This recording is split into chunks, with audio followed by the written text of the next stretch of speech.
Kita ke informasi mancanegara. Donald Trump selamat dari apa yang menurut para penegak hukum Amerika Serikat sebagai percobaan pembunuhan, menjadikannya upaya pembunuhan kedua dalam hanya 2 bulan. Penyidik federal FBI mengambil alih investigasi dan tersangka ditahan. Insiden ini menambah kejutan dalam Pilpres Amerika Serikat yang sudah penuh drama. Dan mari kita simak laporan selengkapnya dari VOA. Untuk kedua kalinya dalam 9 pekan, mantan Presiden Donald Trump lolos dari sebuah percobaan pembunuhan. Yang terbaru pada klub golfnya di West Palm Beach, Florida, menurut Biro Penyidik Federal FBI.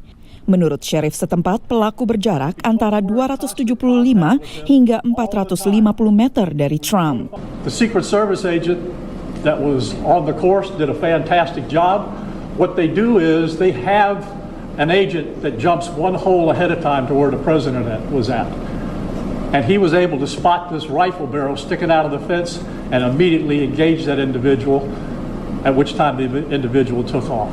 Tidak seperti percobaan sebelumnya pada 13 Juli lalu, kali ini tidak ada rekaman secara dramatis pada siaran langsung televisi, di mana Trump selamat, tapi telinganya terluka dan penonton kampanye di belakangnya terbunuh.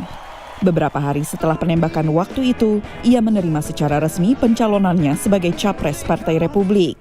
Penegak hukum berkata kali ini Trump tidak terluka dan investigasi menunjukkan upaya penembakan ini sebagai percobaan pembunuhan.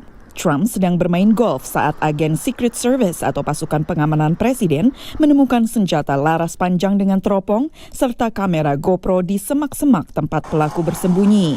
Tidak lama setelah itu, polisi menangkap pelaku yang tengah kabur dengan mobil di jalan tol. Dalam sebuah pernyataan bersama kurang dari 1 jam setelah tim kampanye Trump mengumumkan kejadian percobaan pembunuhan kedua ini, Presiden Joe Biden dan Wapres Kamala Harris mengatakan mereka telah menerima kabar tersebut dan lega bahwa Trump dalam kondisi selamat. Sehari setelah kejadian, Presiden Biden mendesak Kongres mendukung Secret Service.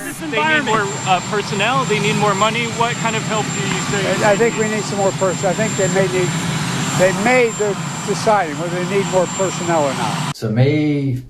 Tersangka percobaan penembakan bernama Ryan Wesley Ruth berusia 58 tahun. Menurut catatan publik, Ruth berasal dari North Carolina, namun tinggal di Hawaii sejak 2018, di mana ia dan anaknya mengurus sebuah bisnis bangunan. Di media sosial, ia sering membicarakan perang di Ukraina dan pernah membuat website untuk menggalang dana dan merekrut relawan. Ia tercatat sebagai pemilih independen yang pernah mendukung kandidat Partai Republik dan Demokrat. Tetangganya di Hawaii terkejut karena menganggap Ruth sebagai sosok yang baik. Like I said, pretty kind. I've traveled a lot for work, and my wife has been here, on her own, and most of the neighbors around here have taken good care of her, and he's been one of them. Like, never mean-spirited and always welcoming. Tersangka dikenai sejumlah dakwaan terkait kepemilikan senjata api meski ia memiliki catatan kriminal. Dakwaan tambahan bisa dikenakan seiring berlanjutnya penyidikan oleh agen federal. Dari Washington DC, Valdia Baraputri dan tim VOA. Sebuah perusahaan di California mengembangkan teknologi pendinginan baru dengan memanfaatkan lapisan film radiatif. Dengan menyalurkan panas ke antariksa, lapisan film ini bisa menurunkan suhu hingga hampir 5 derajat Celcius, sehingga membantu mendinginkan benda yang dilingkupinya. Dan mari kita simak laporan selengkapnya dari VOA. Ini tampak seperti panel surya, tapi sistem yang dipasang di atap pertokoan ini bekerja dengan cara sangat berbeda. Dengan mengirim panas ke luar angkasa, peralatan ini membantu mendinginkan toko di bawahnya. Teknologi ini memanfaatkan pendinginan radiatif, sebuah fenomena alam yang tidak memerlukan input energi tambahan. Pada siang hari, sebagian besar panas matahari diserap oleh benda-benda di bumi dan atmosfer. Namun sebagian panas dalam rentang inframerah masih ada yang lolos, seperti keluar lewat jendela sempit ke antariksa yang dingin. Film yang menutupi panel ini dirancang untuk menyalurkan panas melalui jendela itu, bahkan pada hari-hari terpanas. It's focusing the infrared or thermal energy of an object and beaming it in this very specific wavelength to the upper atmosphere. Panel ini berisi cairan yang didinginkan oleh film hingga hampir 5 derajat Celcius menurut perusahaan Skycool di California. So it takes a relatively long loop, and the film is cooling that fluid as it travels. Cairan dingin disalurkan ke sistem pendingin gedung untuk meningkatkan efisiensi. Satu-satunya energi yang dipakai dalam proses ini adalah pompa kecil untuk mengedarkan cairan. Skycool Systems saves a typical grocery store owner 15 to 20% of their refrigeration costs.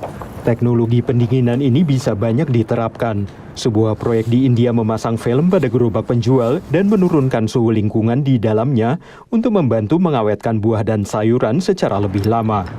Perusahaan ini juga sedang mengerjakan bahan atap untuk bangunan di negara berkembang yang tidak memiliki pendingin ruangan. If you could cool those buildings without electricity, without water, and get them to a comfortable temperature inside, it has the potential to save lives, dramatically increase productivity around the world. Terobosan dari alat baru ini adalah memanfaatkan jendela sempit keluar angkasa yang dingin untuk mendinginkan planet bumi yang memanas. Dari Arlington, Virginia, saya Helmi Yohanes dan tim VOA. Anggota kepolisian sektor Parung Polres Bogor melakukan aksi heroik membantu seorang ibu hamil bernama Putri Sintia Dewi yang nyaris melahirkan di jalan. Informasinya akan kami hadirkan usai jeda berikut ini.